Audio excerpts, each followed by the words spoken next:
What is your name, तो ये उतना फ्लुएंट नहीं लगेगा जब आप कम मुंह खोल के बोलेंगे व्हाट्स योर नेम। मेहमान आ गए और मम्मी को पापा से पूछना हो कि क्या चाय लेके आऊँ, तो वैसे पूछते ना, तो समझ में आता है उधर कि हाँ, जिसे हम कहते हैं उसमें जब अरबी के अधिकतम शब्दों को जोड़ा गया, समायोजन किया गया, तो कैसे वो उर्दू बनी। और उसमें जब संस्कृत के शब्दों को जोड़ा गया तो यानी किसी को नाम देना। अब नाम सिर्फ इंसानों का तो नहीं होता, आपको पता है जगहों का भी नाम है, वस्तुओं का भी नाम है और भावनाओं का भी नाम है।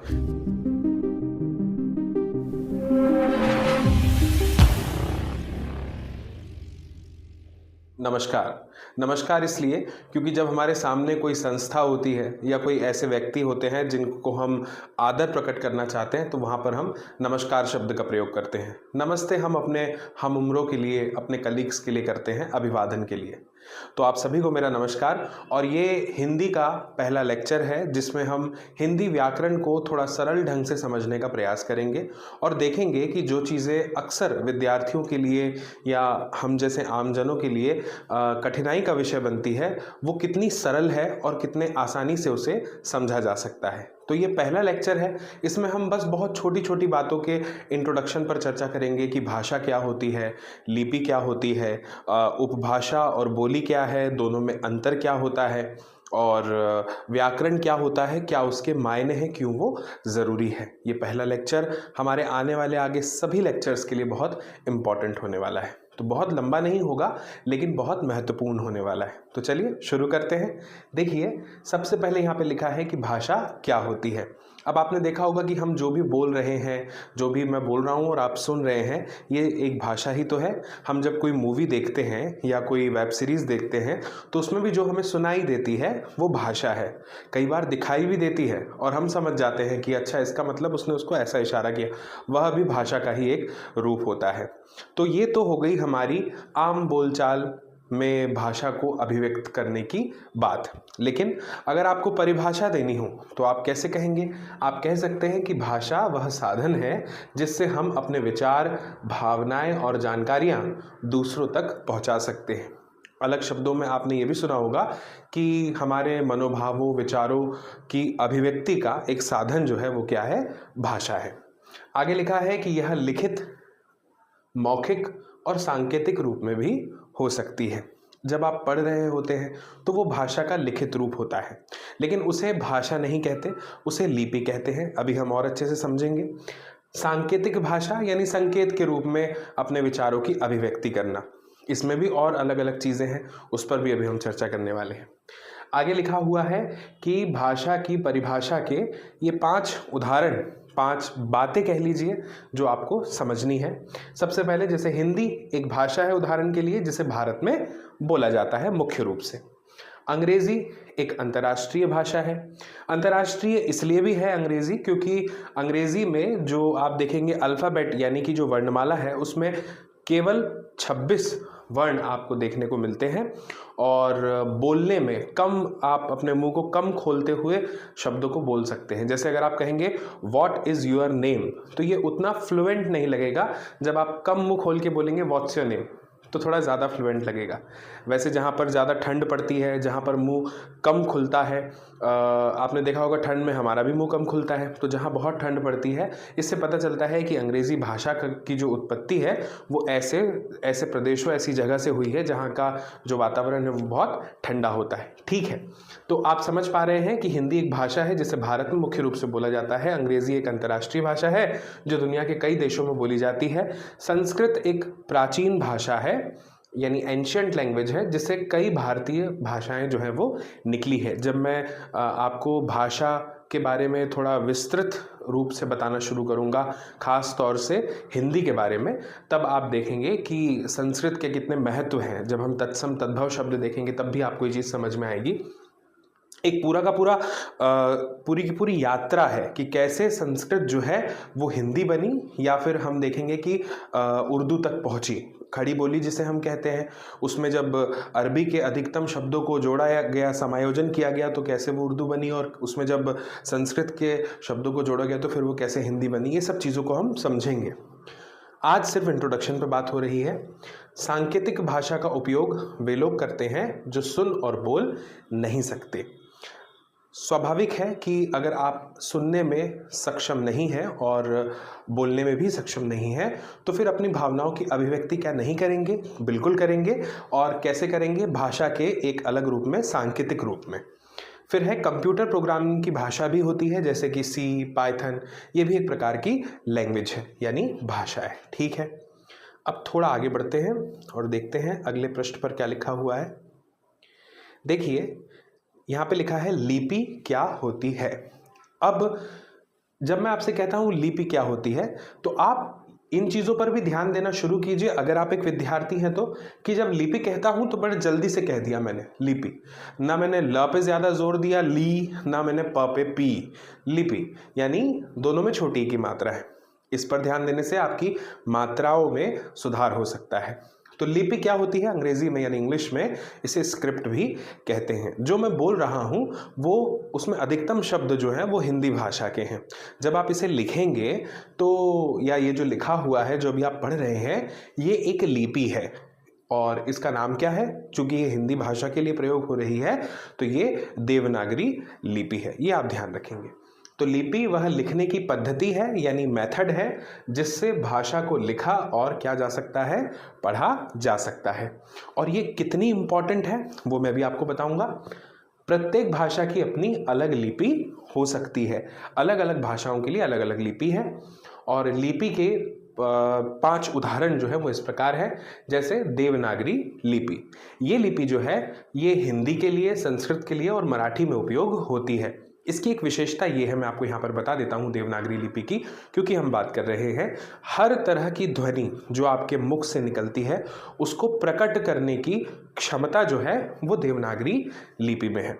जैसे उदाहरण के लिए जब मैं आपसे कहता हूँ द, तो जब मैं आपसे द कह रहा हूँ तो देवनागरी लिपि में ये इस तरह से द लिख के आप उसको प्रकट कर सकते हैं। लेकिन अंग्रेजी में यानी इंग्लिश में आप देखेंगे कि जो रोमन स्क्रिप्ट है यानी जो रोमन लिपि है जो इंग्लिश के लिए प्रयोग में लाई जाती है उसमें आपको टी लिखना पड़ेगा, TH लिखना पड़ेगा या फिर डी लिखना पड़ेगा बहुत सारी जगहों पर। लेकिन इसी तरह से द, ढ, ड, इन सभी ध्वनियों के लिए अलग अलग वर्ण जो है वो देवनागरी लिपि में है। लेकिन इंग्लिश में ऐसा नहीं है। इंग्लिश के बारे में बार बार बात करने का मेरा उद्देश्य ये नहीं है कि मैं किसी भाषा की महानता या उसकी कमियां को आपके सामने बता रहा हूँ। मेरा बस अंतर, जो मेरा उद्देश्य है वो आपको अंतर समझाना है। और अगर मैं कहता हूँ कि कोई लिपि सबसे महत्व रखती है अन्य लिपियों की तुलना में तो उसके पीछे की क्या क्या वजह हैं प्रामाणिक, वो मैं आपको बताने का प्रयास कर रहा हूँ। अंग्रेजी मैंने पहले भी कहा है कि वो अंतर्राष्ट्रीय भाषा है और इसीलिए है क्योंकि वो सरल है। सरल शब्दों को बोल करके हम जो है बड़ी से बड़ी भावनाओं की अभिव्यक्ति उसमें कर सकते हैं। लेकिन महत्व हिंदी का क्यों है या देवनागरी लिपि का क्यों है?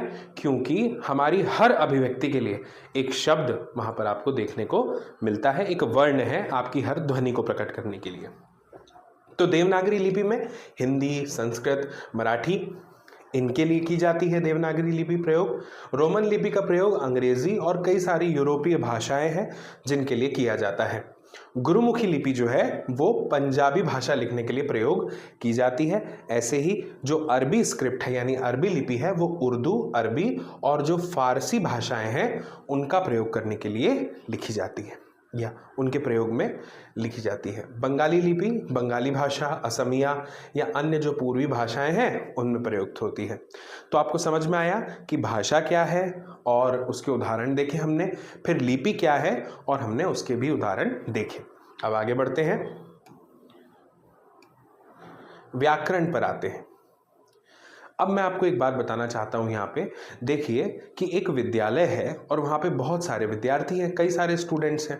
लेकिन वो सारे के सारे स्टूडेंट्स को अगर ये स्वतंत्रता दे दी जाए या आज़ादी दे दी जाए कि वे अपनी मर्जी के कपड़े पहनकर स्कूल में आ सकते हैं, स्कूल का कोई यूनिफॉर्म नहीं है, तो फिर आप उन्हें हमारा जो विविधता वाला देश है, ज़रा ध्यान से सुनिएगा, हमारे देश में कितनी सारी विविधताएं हैं, उनके महत्व को कैसे समझा पाएंगे जब आप कहेंगे कि सब हमारे लिए एक है, सब बराबर है, सबके साथ समानता का अधिकार होना चाहिए। स्टूडेंट शब्द का मतलब ही हो गया कि अब आप अपनी जाति, अपना धर्म, अपनी संस्कृति, अपना जो भी आपका कल्चर है, जो भी आपकी लैंग्वेज है, वो सारी चीज़ों को अलग रख के समेट लेते हैं एक व्यापक दायरे में कि आप स्टूडेंट हैं, और सारे स्टूडेंट एक ही नज़रिए से देखे जाते हैं, उनके साथ समानता का व्यवहार होता है। तो एक विद्यालय में चाहे वो एक तरह की यूनिफॉर्म पहनने की बात हो या फिर क्लास में कुछ नियमों का पालन करना हो, अनुशासन का बहुत महत्व होता है। अगर अनुशासन नहीं होगा, डिसिप्लिन नहीं है, तो फिर क्या होगा, चीज़ें जो हैं वो गड़बड़ाने लगती हैं और माहौल बिगड़ने लगता है, बदलने लगता है, फिर किसी का नियंत्रण नहीं रहता। तो अगर हमारी भाषा में भी ऐसा ही होने लग जाए, उदाहरण के लिए कोई कवि ये कहने लगे कि मगर शब्द का जो अर्थ है वो होता है आसमान, और कोई कहने लगे कि नहीं, आसमान शब्द का मतलब होता है मगरमच्छ, तो फिर ये तय करना कितना कठिन हो जाएगा कि कौन सही है कौन गलत है, और मतभेद भी बढ़ जाएंगे और हम किसी भी सही अर्थ तक नहीं पहुंच पाएंगे और ना ही किसी उद्देश्य की प्राप्ति कर पाएंगे। तो भाषा में भी अनुशासन की बहुत ज़रूरत है, और भाषा में यही अनुशासन लेकर के आता है व्याकरण। तो व्याकरण क्यों ज़रूरी है ये तो आप समझ गए। चलिए अब थोड़ा सा परिभाषित तौर पर समझने का प्रयास करते हैं। यहाँ पे लिखा है, व्याकरण ऐसे नियमों का समूह है जो भाषा को सही ढंग से बोलने, सही तरीके से बोलने, लिखने और समझने में मदद करता है। इसके बाद ये भी लिखा है कि यह भाषा की शुद्धता भी बनाए रखता है। जैसा कि मैंने अभी आपको बताया कि आप लिख रहे हैं तो वो सही है या नहीं है, ये कैसे पता चलेगा? जब तक आप अपने लेखन को व्याकरण की कसौटी पे नहीं कस लेते, तब तक आप समझ नहीं पाएंगे। कुछ उदाहरण की बात अगर हम करें तो जैसे संज्ञा हम पढ़ते हैं, ये व्याकरण का ही एक अंग है, जिसमें हम पढ़ते हैं ना, किसी को संज्ञा देना यानी किसी को नाम देना। अब नाम सिर्फ इंसानों का तो नहीं होता, आपको पता है जगहों का भी नाम है, वस्तुओं का भी नाम है और भावनाओं का भी नाम है।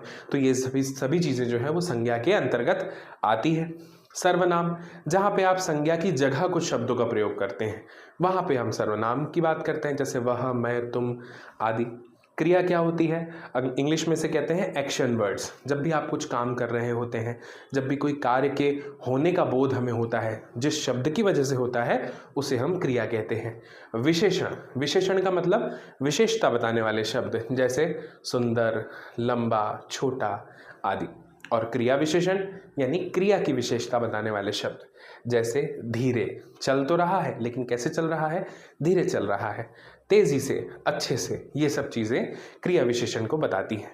तो मुझे उम्मीद है कि व्याकरण क्यों ज़रूरी है हमारे लिए वो आप समझ गए होंगे। तो हमने भाषा भी समझ ली, लिपि को भी देख लिया और व्याकरण को भी समझ लिया।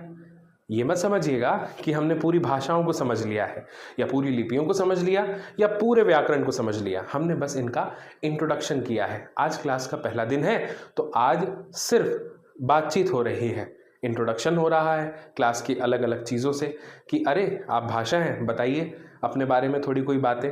लिपि अपने बारे में बता रही है, व्याकरण अपने बारे में बता रहा है और आप अपने बारे में बता रहे हैं। लेकिन कैसे बताएंगे?